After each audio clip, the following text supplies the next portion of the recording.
ndabasuje mbifuriza umwaka mushya mwere wa 2025 kizaba muri uyu mwaka mu gihembwe cya mbere cy'umwaka wa 2025 nkuko babidutangarije nk'itangazo ryatangazwe na timu ya Payi. Ngiye kubasobanura bimwe mu bintu bizaba muri Katawani nyine n'ibintu bari guteganya muri Katawani mu gihembwe cya mbere cy'umwaka wa 2025 nkuko tubizi ko bavuze ko hazaba open main.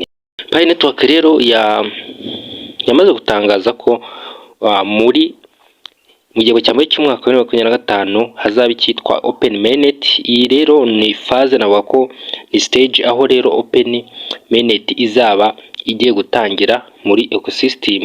Ubwo turi kuvuga ko izemera aba pioneer no kwanga abantu bamayininze kuba bakoresha Payi zabo bahaha bagura ibicuruzwa bagura cyangwa se bishyura serivisi zigiye zitandukanye muri open mainnet. Ibi rero ikintu cyabibanjirije babanje kuvuga ibijyanye na mainnet apps. Aha rero bavuze ko hari ama platform cyangwa se hari ama application agera muri 20 yemerewe kuba yakwihuza na Payi, kandi noneho ayo application akaba yemerera abantu kuba bafata Payi zabo ziri muri mainnet, zizaba ziri muri open mainnet, then bakaba bahahamo bakoze transaction za nyazo, apana ibintu byo kuvuga ngo barahaha ngo ntibabyemereye, ariko noneho bizaba byemewe kuba umuntu yafata Payi akagura kuri aya ma apps. Ibi rero byaratangajwe ko hari ama apps agera muri 20 n'andi agiye kuza vuba, noneho azemerera abantu kuba bahaha bakoresheje Payi zabo. Ko open mainnet igiye gutangira, ariko hari ama application agera muri 20 yemewe yo kuba wahahiramo ugakora transaction ya nyayo kandi azwi na team.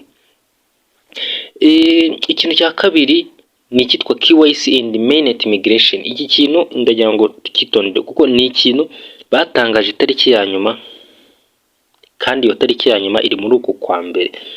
Ni itariki ya nyuma bavuze ko aba pioneer, abantu mwese mufite ibibazo by'ama KYC know your customer, abantu mufite ikibazo cy'ama migration bagomba kuba babikemuye kugeza ku itariki 31 z'ukwezi kwa mbere. Bisobanuye ko dufite iminsi 30 yonyine tukaba twakemuye iki kibazo cya KYC, tukaba twakemuye iki kibazo cya migration, kuko open mainnet iri mu gihembwe cya mbere cy'umwaka, kandi igihembwe cya mbere cy'umwaka ugomba kuba wakemuye ibi bibazo.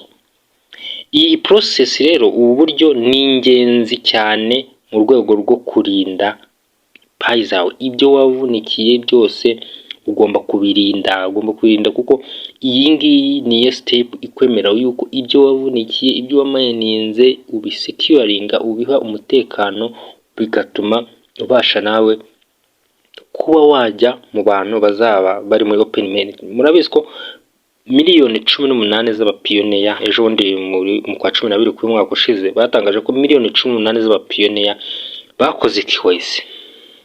Abarenga miliyoni 8 bakora migration. Muri miliyoni 18 hari miliyoni 10 zitarakora migration. Bivuze ko izi miliyoni 10 zigomba nazo gukora migration. Deadline bavuze ko ni tariki 31 zo kwa mbere. Bivuze ko itariki ya nyuma yo kuba mwakoze iyi migration ni tariki 31 zo kwa mbere. Ubwo rero abantu mufite ibibazo bya migration, hari step ya 9 itajya ifunguka nyuma y'imisi 14 nkuko babitangaje, ariko ira step buriya reka turebe ko bihutisha system bakaba upgradinga, tukareba ko abantu benshi babona migration, kuko nabo icyo bifuza bavuze ko muri miliyoni 8 bifuza kubyura bagera kuri miliyoni 10 z'abantu bafite migration. Bivuze ko miliyoni 2 zishobora kwiyongeraho vuba zikaba miliyoni 10 z'aba pioneer bafite migration.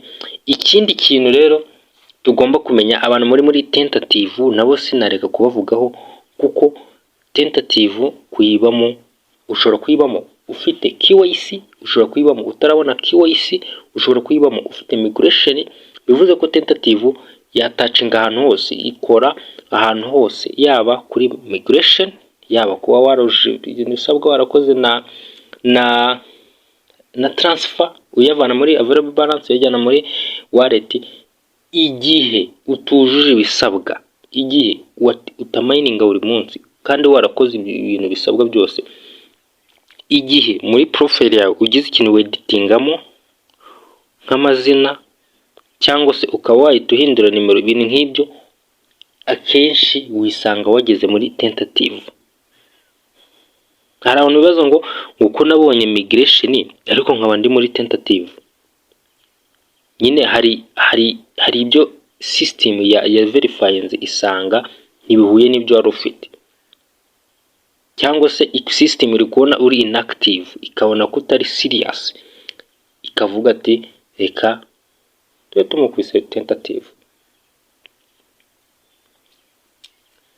Abantu batarabona KYC badufite ikibazo cya slot not available, namwe ubwo hari ibintu mutujuje, mushobora kuba mutari verifying email, mutari verifying phone number, mutari verifying Facebook.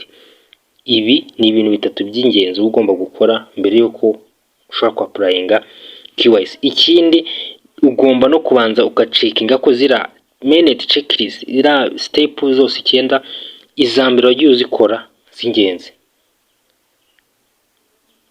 then slot ukareba ko batayigo, ukanamininga buri munsi, ukagerageza no kwandikira support, then slot anytime barayiguha. Ibya KYC ngira ngo mbivuzeho. Noneho ikintu kindi twabona muri uyu mwaka mu gihembwe cya mbere cy'umwaka wa 2025 no kuvuga ngo muri Pi habamo icyo twita Pi Day, iba kuri 14 z'ukwa gatatu, no kuvuga ngo ni igihe cyo kwizihiza uriya munsi wa Pi, aho bavuga ko uzaba Pi cyangwa se iba ifite agaciro ka 3.14 mu mibare n'ijana 59, ubwo ni 3.14 bivuze ko iyi value ya Pi muri mathematics iyo twiga imibare niko ibimeze. Ariko GCV yo yaragiye ifata 3.14 ikuramo akadomo, ivuga ko price igera kuri 314,959. Hari abavuga ati GCV nibyo price niyo, ariko nyine no gutegereza.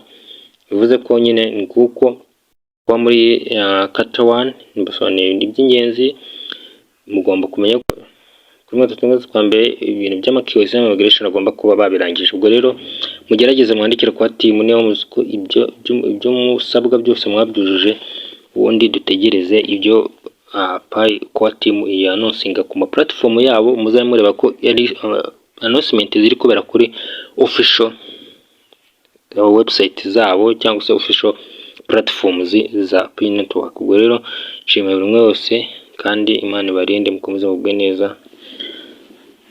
Ubwo video zindi turayikomeza tugenda tuba update agiye atandukanye.